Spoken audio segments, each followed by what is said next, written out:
Le président de la République a par ailleurs reçu une délégation du Fonds monétaire international. Le point des audiences, c'est avec Emmanuel Sebo. 5 jours ont suffi pour prendre la mesure de la crise à la Sonacop. Le comité ad hoc présidé par Jacques Khalidou Koussé a dû aller très vite. 9 dossiers ont été expressément examinés. Le rapport est déjà disponible et rendu au chef de l'État à la faveur de cette audience, suivi d'une déclaration. Fiche synthèse des constats de la vérification des dénonciations à la Sonacop. Faisant suite aux instructions du chef de l'État, la commission dépêchée à la Sonacop a démarré ses travaux dès 8 h le lundi 6 mai 2013 par la collecte et la vérification sur place et sur pièce des informations selon lesquelles la gestion de la Sonacop par l'actuel DG serait entachée de graves irrégularités. La conclusion d'étape issue des travaux de la commission se présente comme suit. À l'exception de la dénonciation relative au paiement des redevances de la SB2E, tous les faits dénoncés sont avérés et la gravité de certains plus préoccupants au point de mettre à mal l'intérêt supérieur de notre pays. Il s'agit du dépôt gazier. Les travaux effectués par Soagel ont atteint 90% des réalisations attendues au moment de l'expulsion du groupe Elisa Megastore, dont elle est une filiale.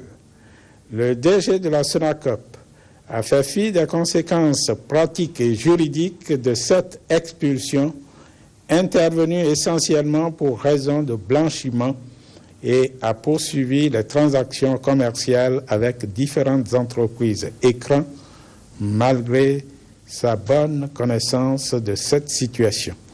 Ce dossier devra être soumis à la cellule nationale de traitement de l'information financière, CENTIF, chargée des questions de blanchiment d'argent pour être approfondi. Dossier numéro 2, dossier Odific. Malgré que cette affaire ait fait l'objet d'un règlement à l'amiable entre le groupe Odific et la Société continentale des pétroles en septembre 2001 et a permis à Odific de percevoir en 2003 un peu plus de 2 milliards de francs CFA, ce dossier a été reveillé de toutes pièces par le DG Sonacop, ancien agent du groupe Odific, avec la complicité des consultants. Du reste, ancien juge ayant condamné la Sonacop dans cette affaire à l'époque. Le montant reconnu par le DG est de 3,6 milliards de francs. Aux dernières nouvelles, ce montant aurait été revu à la hausse lors de l'homologation. Dossier location des locaux paroisse Saint-Michel. Dossier 3. Les travaux d'aménagement ont été réalisés sur un immeuble pris en bail à hauteur de 276 millions, sans appel à la concurrence et sans possibilité de récupération par imputation sur les loyers à venir. C'est une gestion scabreuse qui n'a rien à voir avec les bonnes pratiques de gestion. Dossier numéro 4, dossier d'approvisionnement des produits pétroliers et gaz. La Commission relève qu'il y a effectivement des problèmes, voire des lacunes dans la procédure d'approvisionnement. Appelé à redresser la situation de la Sonacop, le DG devrait faire le point des bonnes et des mauvaises pratiques et s'en tenir à promouvoir les bonnes pratiques. Il a été relevé une légèreté dans le suivi et le paiement des fournisseurs et un mauvais fonctionnement des services commerciaux et comptables. Dans ce dossier, l'argumentaire du DG n'est pas crédible. Dossier numéro 5, dossier dépôt fuel.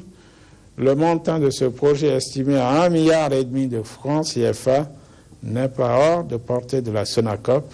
Les seules recettes de la société MRS pourraient couvrir ce montant après 2 exercices et maintiendraient ce dépôt dans le patrimoine de la société. Sous réserve des dispositions contractuelles non encore produites par le DG, la Sonacop est perdante dans cette affaire. Dossier numéro 6, dossier réflexion pipeline. La Commission n'a pu vérifier les données sur ce dossier conformément à la sollicitation des syndicats. Elle a demandé les documents au DG qui a promis de les lui donner. En vain, les 10 documents n'ont pas été produits jusqu'à la rédaction du présent rapport. Un flou entoure ce dossier dont le montant de réalisation avoisinerait les 2 milliards de nos francs selon le DG. Dossier numéro 7, dotation, ticket valeur et approvisionnement à la soute. Le DG reconnaît les faits tels que dénoncés par les syndicalistes et les justifie comme relevant des avantages que lui conférerait son contrat. Une pratique abusive s'est instaurée entre la direction technique et la direction générale dans ce domaine. Dossier numéro 8, dossier meubles, les faits sont avérés. Dossier numéro 9, dossier crédit moyen terme Ecobank, les faits sont également avérés. En conclusion, la Commission relève que ces irrégularités hors normes n'ont été possibles qu'à cause du retard mis dans la mise en place du conseil d'administration de la société et de la défaillance de l'obligation de compte rendu fiable à l'autorité. Il urge donc qu'en prenant acte de cette situation, l'État, unique actionnaire des entreprises publiques, engage les actions idoines de modernisation des lois et règlements qui les régissent avec une forte dose de dispositions de contre-pouvoir et de contrôle. Merci. C'est le ministre de l'économie maritime qui a introduit la délégation du Fonds monétaire international au cabinet du chef de l'État. Cette délégation du département des affaires fiscales du FMI a séjourné 2 semaines au Bénin pour étudier, au regard de l'environnement douanier et portuaire, les réformes porteuses de bénéfices pour l'État.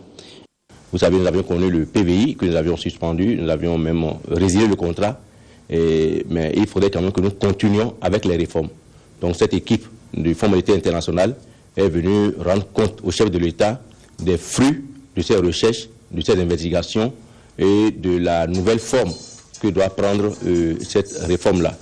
Alors la phase suivante, maintenant, il s'agira de faire une réunion avec toute la famille portuaire, avec toute l'administration douanière, et de nous entendre sur les nouvelles modalités, après quoi le Conseil des ministres va valider la nouvelle politique retenue en matière de réforme douanière et nous passerons à l'exécution.